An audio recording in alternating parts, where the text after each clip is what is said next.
فکر میکنی ثروتمندترین آدم‌های دنیا مثل ایلان ماسک و بیل گیتس چه فرقی با من و تو دارن؟ جواب: تو جایی به دنیا اومدن و حساب بانکیشون نیست. تو طرز نگاه کردنشون به پوله. امروز میخوایم 5 تا رازی رو بگیم که باعث شد این آدم‌ها میلیاردها دلار بسازن در حالی که بقیه هنوز تا قبل از آخر ماه جیبشون تار عنکبوت بسته. 1. دیدگاه به ریسکه. ایلان ماسک نمونه بارز کسیه که با دیدگاه متفاوتش به ریسک دنیاشو تغییر داد. وقتی پیپال رو فروخت میتونست تا آخر عمر راحت زندگی کنه، اما چیکار کرد؟ تقریباً کل ثروتش رو دوباره سرمایه گذاری کرد. بخشی توی اسپیس ایکس، بخشی توی تسلا و حتی توی سولار سیتی. خیلی هم موقع بهش میگفتن دیوانه ای.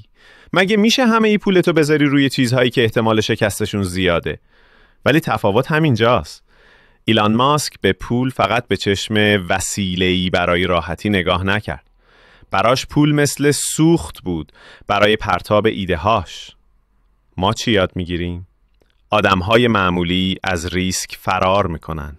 ثروتمندا ریسک رو مدیریت میکنن. ماسک نشون داد اگه واقعاً به ایده‌ت ایمان داشته باشی، پول رو ابزاری میبینی، نه هدف. خیلی حاضر نیستن حتی روی خودشون 500,000 تومان سرمایه گذاری کنن، ولی ایلان ماسک همه چیزشو روی آینده‌ای گذاشت که هنوز وجود نداشت. 2. قدرت زمان. بیل گیتس همیشه میگه هر چیزی رو میتونی دوباره به دست بیاری جز زمان. یه بار ازش پرسیدن چرا توی صف ایستادی؟ جواب داد چون این صف وقت منو هدر نمیده، اما میتونه ذهنم رو آزاد کنه برای فکر کردن. با اینکه ثروتمندترین آدم جهان بود، هیچ وقت زمانش رو ارزون نمیفروخت. مثلا برای کارهای ساده مثل رانندگی یا حتی کارهای اداری همیشه یکی رو داشت که انجام بده. خب ما چی یاد میگیریم؟ آدمهای معمولی زمانشون رو با پول معامله میکنن. بیشتر کار کن، بیشتر بگیر. ثروتمندا پولشون رو خرج میکنن تا زمان بخرن. بیل گیتس ارزش وقتش رو میفهمید، چون میدونست هر ساعت مطالعه یا فکر کردن میتونه به یک ایده میلیارد دلاری منجر بشه. ولی ما بعضی وقتا 1 ساعت توی صف تخفیف 20% میایستیم، ولی ثروتمندا حاضرن چند برابر پول بدن تا فقط 10 دقیقه وقتشون آزاد بشه. 3. فکر بلند مدت.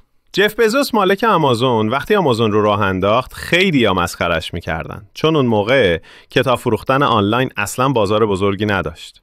ولی بزوس همیشه میگفت من برای 10 سال بعد برنامه میریزم، نه برای امسال.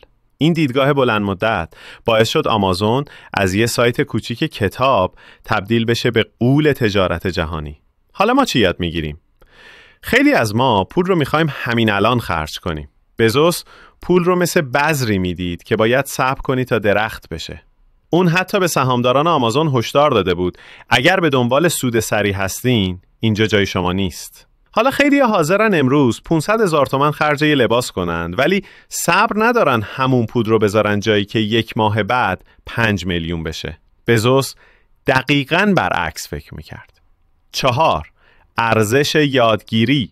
وارن بافت همیشه تاکید میکنه بهترین سرمایه گذاری توی عمرت سرمایه گذاری روی خودته. خودش روزی 5 تا 6 ساعت کتاب میخونه. حتی در اوایل کارش 80% زمانش صرف مطالعه میشد. جمله معروفشه: هر روز چیزی یاد بگیر که دیروز نمیدونستی. ما چی یاد میگیریم؟ فقیرها دنبال اینن که پولشون رو خرج چیزایی کنن که بقیه ببینن. ثروتمندها دنبال اینن که پولشون رو خرج چیزایی کنن که ارزششون رو بالا ببره.